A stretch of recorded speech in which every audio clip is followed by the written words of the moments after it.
An manchen Tagen ruft das Herz leise nach Sinn, Licht, Seelenzuflucht.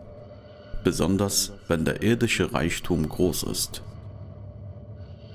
Bei einigen Menschen wird dieser Hilferuf immer lauter. Die bunte, lebendige Welt wird zu einem grauen Gemälde. Auf der Suche nach dem Licht verlaufen sie sich in die Finsternis. Doch wahre Ruhe und echtes Sein wächst nicht aus Asche, Rauch und Stein. Während es im 21. Jahrhundert zahlreiche solcher Fälle gibt, schauen wir uns einen aktuellen Fall an, der vor kurzem die türkischen Medien füllte. Der Tod von Ece Gürel.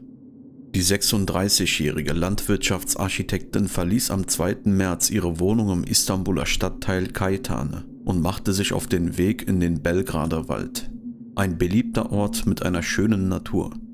Wer konnte es ahnen, dass dieser Waldbesuch noch so große Wellen schlagen würde? Denn sie kehrt von dort nicht mehr zurück und wird von den Angehörigen als vermisst gemeldet. Daraufhin leitete die Polizei eine groß angelegte Suchaktion ein, bei der auch Rettungskräfte beteiligt waren.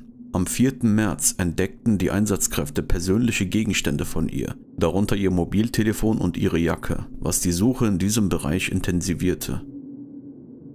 Dann am 6. März gegen 1:15 Uhr wurde Ece Gürel schließlich schwer verletzt und stark unterkühlt an einem Bachufer gefunden. Hier sind die Aufnahmen, wie sie gefunden wurde.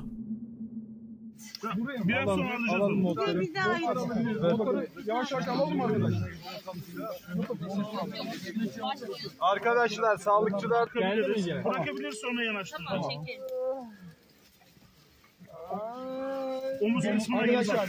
Omuz kısmına gir. Bir saniye. Tam sen söyle abi. Omuz kısmından destek ol. 2 omuzdan. Ben tutabiliyorum abi. Evet. Tamam. 1, 2, 3. Aşağıya. Tamam. Tamam. Şunları biraz şuraya alalım. Oğlum baş sizde. Evet, tamam. Tamam, baş bizde. Şeyler atlayalım.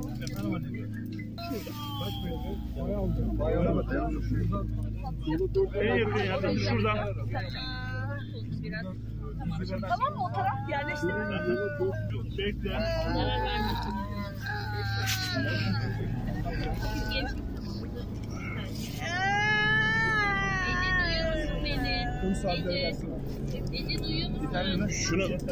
Şunu polis arkadaşlara verebilir miyim?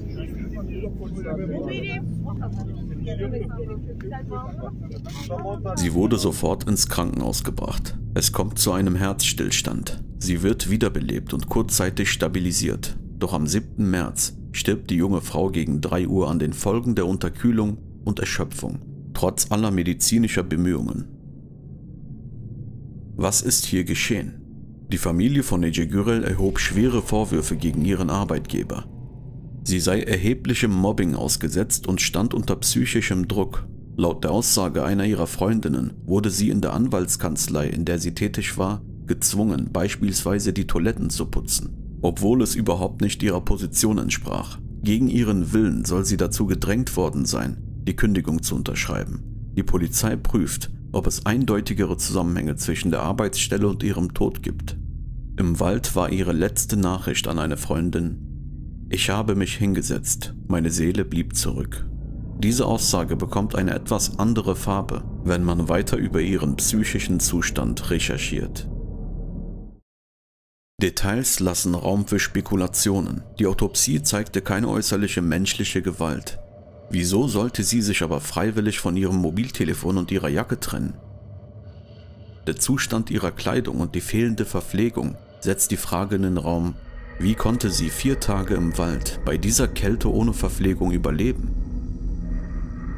Einer der Rettungskräfte beschreibt die Rettung folgendermaßen: Ece war stark unterkühlt, ihre Lippen zitterten und sie konnte nicht sprechen. Nachdem wir sie mit Wärme versorgt hatten, begann sie plötzlich zu schreien. Das war für uns ein Zeichen, dass sie es schaffen könnte. All die Fakten zusammen mit den Aufnahmen lassen vermuten, dass auch ihr geistiger Zustand nicht ein gewöhnlicher war. Vor allem nachdem weitere Informationen über ihre Interessen ans Licht kamen, nahm die Geschichte eine ganz andere Form an. Gürel absolvierte vor rund 2 Jahren bei H. Özen eine Ausbildung mit dem Namen Witchcraft, also Hexerei.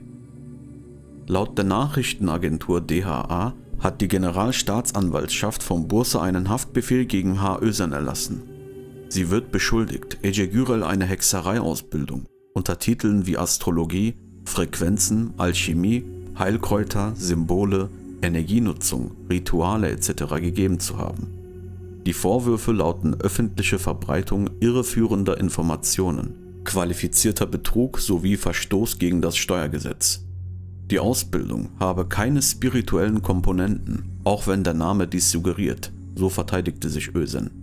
Sie wurde unter Kontrolle erstmal wieder freigelassen.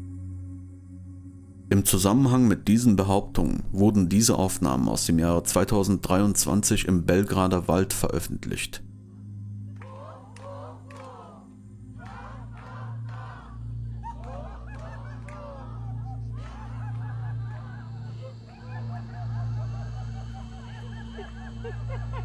Es sind Menschen in Hexenkostümen zu sehen, laute Gelächter, die an eine Session eines Rituals erinnern. Offizielle oder inoffizielle Institutionen lehren heute weltweit metaphysische Praktiken. Solche Themen, wie beispielsweise auch Astralreisen, erfreuen sich zunehmender Beliebtheit. Ein amerikanisches Forschungsteam befragte über 140.000 Menschen in 95 Ländern. Das Ergebnis: mehr als 40% sind der Überzeugung, dass Hexen mit übernatürlichen Kräften anderen Schaden zufügen können. Wir hören uns nun die überzeugende Meinung eines Menschen an, der sich auf den Bereich spezialisiert hat. In dieselbe Richtung denkt nämlich nicht nur er. Der sogenannte Metaphysik-Experte Beytullah Şentürk hat eine eindeutige Meinung zu dem Fall. Aufgrund ihrer Interessen, ihrer Ausbildung und psychischen Situation glaubt er an eine Todesursache, die auf metaphysische Begebenheiten zurückzuführen sind. Was verbirgt aber die Metaphysik, von der immer die Rede ist? Ihr bemerkenswerter Zustand, als man sie fand, als würde sie immer noch nach irgendwelchen Dingen schauen. Es ähnelt den Fällen, die er von seinen Klienten kennt. Rituale, die nicht auf islamische Regeln basieren, stünden stets in Verbindung mit dämonischen Wesen. So eine bemerkenswerte Aussage von ihm. Diese Perspektive spiegelt allerdings den Glauben eines Muslims wider, der davon überzeugt ist, dass in der verborgenen Welt neben ihm Dschinns existieren, jedoch beispielsweise keine anderen Götter oder sonstige Wesen, die ihm schaden können. Ein ruhiger, verlassener Ort ohne Nahrung an einem Bachufer, das seien typische Faktoren für ein Ritual. In England seien solche Metaphysik-Ausbildungen ab einem Punkt, wenn es um Hexerei, Tarot, Magie etc. geht, klar reguliert und ohne Prüfungen und Lizenzen nicht erlaubt. Weiterhin erzählt er von einem seiner Klienten, ein ehemaliger Imam, der seine Frau und viel Geld verloren hat. Er wurde dazu verleitet, ebenfalls gewisse Dinge im Wald zu tun. Dieser Mann sei falsch orientiert worden. Von Menschen, die für Geld mit dieser Kraft zu leichtsinnig umgehen und verzweifelte Menschen in die falsche Richtung führen. Das Resultat bei dem Imam: aus Angst, was er auch gesehen hat, wurde er zum dauerhaften Stotterer. Mit anderen Worten, er wurde von dämonischen Wesen heimgesucht. Şentürk behauptet, selbst ebenfalls von dämonischen Wesen heimgesucht worden zu sein. Er, ebenfalls ein ehemaliger Imam, lief 6 Monate lang nackt herum, nachdem er heimgesucht wurde, ohne es zu merken. Ein harter, steiniger Weg zusammen mit seinem Glauben soll ihn nun wieder stabilisiert haben. Längst akzeptieren immer mehr Menschen, dass es eine Welt außerhalb unserer bekannten Physik gibt. Doch glaubt ihr, das ist erst seit einigen Jahren so? Seit tausenden Jahren ist immer von dämonischen Wesen die Rede. Heute glauben Menschen an Aliens, Reptilienwesen, Anunnakis. Was, wenn es immer nur dieselben Wesen waren? Der Fall erinnert uns an einige ähnliche Fälle auf diesem Kanal. Wir sehen hier möglicherweise eine Person, die durch Mobbing am Arbeitsplatz nach einem Ausweg gesucht hat. Heute gilt es als unwissenschaftlich, einem Menschen von Beginn an Glauben und Religion einzuprägen. Möglicherweise wird dadurch jedoch eine innere Leerstelle ausgefüllt, die im Laufe des Lebens nicht unbesetzt bleiben sollte, um eine völlige Orientierungslosigkeit vorzubeugen. Menschen mit dieser Lücke verspüren möglicherweise den Wunsch, dass diese grausame Welt nicht die einzige Existenz ist.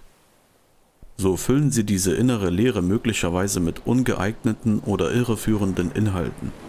Doch ein gläubiger Mensch darf es eben nicht provozieren, die verborgene Welt zu sehen. Denn das gerade macht seinen Glauben aus.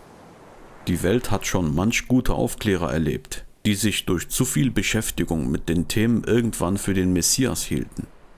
Statt sich auf unsichere und potenziell schädliche spirituelle Experimente einzulassen, sollte man den festen Halt in einem tief verwurzelten Glauben suchen, der Sinn, Schutz und Stabilität bietet. Denn wahre Spiritualität führt nicht in die Irre, sondern schenkt Frieden und innere Stärke.